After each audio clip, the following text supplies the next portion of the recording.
I just appreciate all you guys coming. I really do. All of you are my friends. You're fellow soldiers.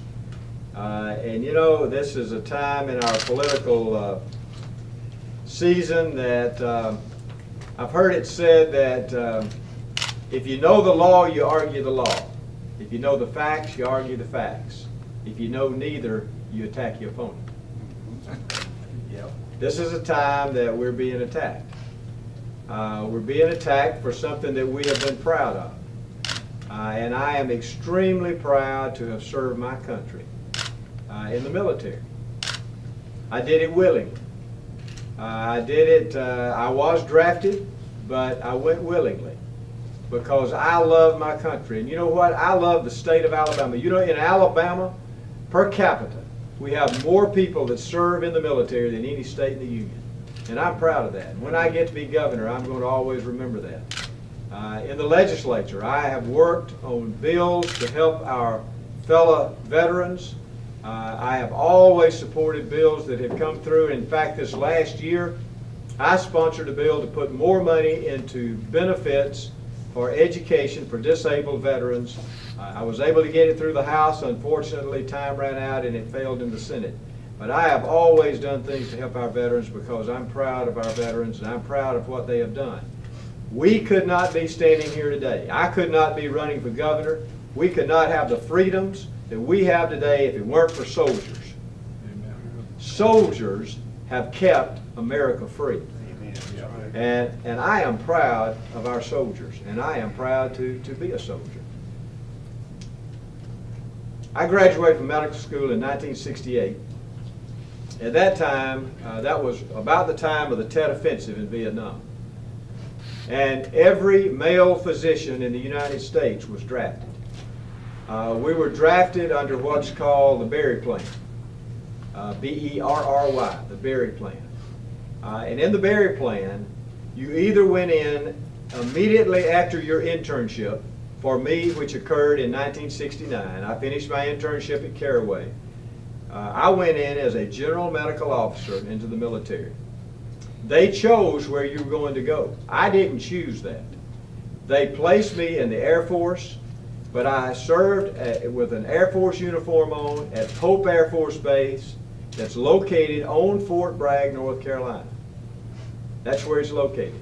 We were the Air Force Base that serviced the planes that were related to the 82nd Airborne, which was located there on Fort Bragg. I also served in the Army Hospital there, Womack Army Hospital. Womack was not a tertiary hospital. It was not like Walter Reed. It was not like some of the other Army hospitals that would bring acutely wounded soldiers back. But it was a hospital that treated soldiers from the 82nd Airborne that had been wounded, that came back and served there. My statements are exactly accurate. I treated soldiers who had served and who had been wounded in Vietnam. That's all I've said. But it was at Pope Air Force Base and it was at the Army Hospital there at Womack. While I served at the hospital there at Pope Air Force Base, the last 3 months of my service, I was the ranking physician. Only physicians could be hospital commanders. No one else could be hospital commanders. I had people under me who were lieutenant colonels and majors, but because I was the ranking physician, I was the hospital commander. It was an interim position. I was there, though, as the hospital commander for the last 3 months that I served there at Pope Air Force Base. This is a difficult time that we're going through in this campaign. And what I'm disappointed in several things. I'm disappointed in fellow veterans who would criticize another veteran because no one knows what each other goes through. We are all part of a team. I was placed to do a particular job, and I did that job well. And you can see by my recommendations here, by my DD 214, by the comments of my commanders, you'll see what kind of job that I did. And you'll have a copy of that. And I'm giving that to all of y'all today. So I served my part. I did what I was asked to do. All of these guys did what they were asked to do. We can't all be generals. We can't all be privates. We can't all be out there on the front line. We can do our job. Just like in the church, we all do our different jobs to build up the church. But we do that in the military because we love our country. We do what we're asked to do, and that's what I did as a soldier when I served during the Vietnam era. And that's what I've always said, during the Vietnam era. In fact, when we did our advertisement, I made sure with our media people that we did not misrepresent anything related to our service to our country, because that is precious to me. I would never misrepresent that. So I am disappointed that some of our fellow veterans would use that for political reasons.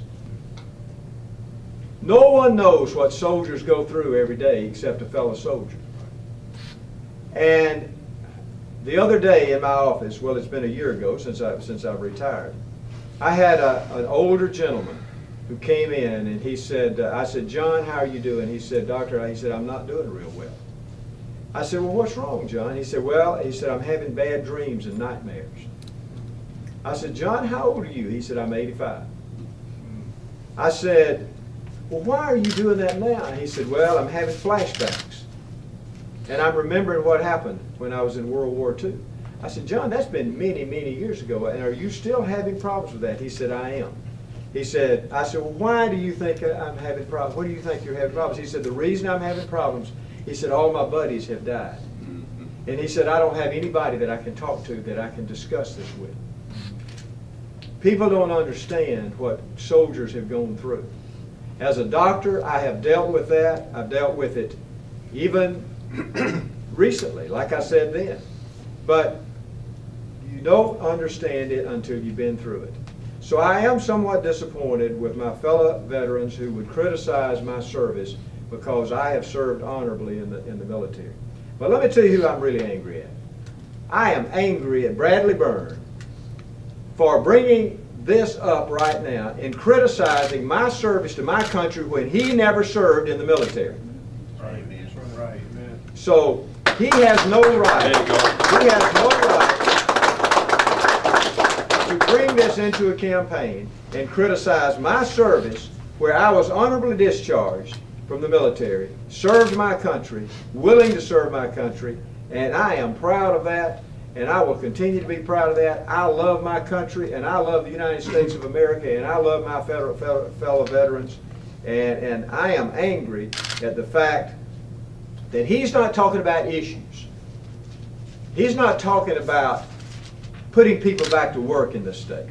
He's not talking about fighting the federal government's intrusion into our lives every day.